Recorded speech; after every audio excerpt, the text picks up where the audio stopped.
How did hyperinflation destroy wealth in Weimar, Germany?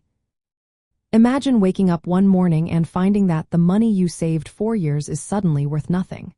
That's what happened in Weimar, Germany during the early 1920s. Hyperinflation swept through the country, turning the currency into almost worthless paper.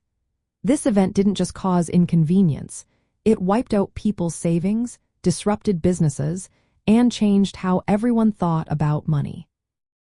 Hyperinflation happens when prices rise so fast that money loses its value almost instantly.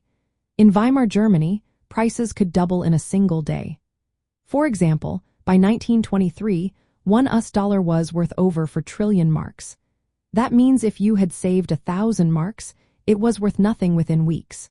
People who had stored their wealth in cash or bank accounts saw their savings evaporate overnight. Their hard-earned money was no longer enough to buy basic goods like bread or fuel. The main reason for this chaos was that the government printed huge amounts of money to pay off war debts and reparations from the Treaty of Versailles. They printed so much money that the currency's value plummeted.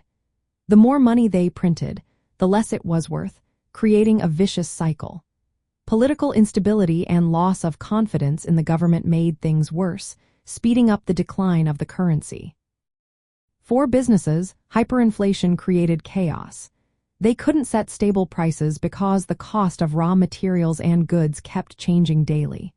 This made planning and investing nearly impossible.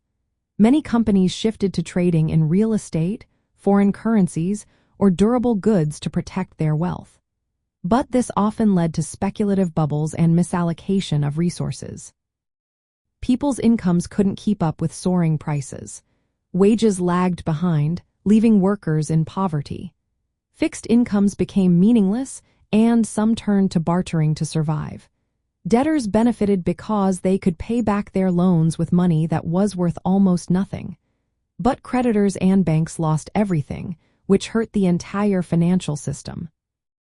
Eventually, the government stopped printing so much money and introduced a new currency called the Rentenmark, backed by land and industrial assets.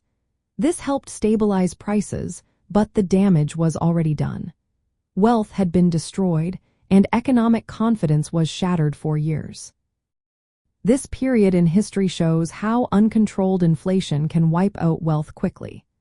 It teaches us that stable monetary policies and responsible government actions are vital to protect savings, maintain business stability, and keep markets functioning smoothly.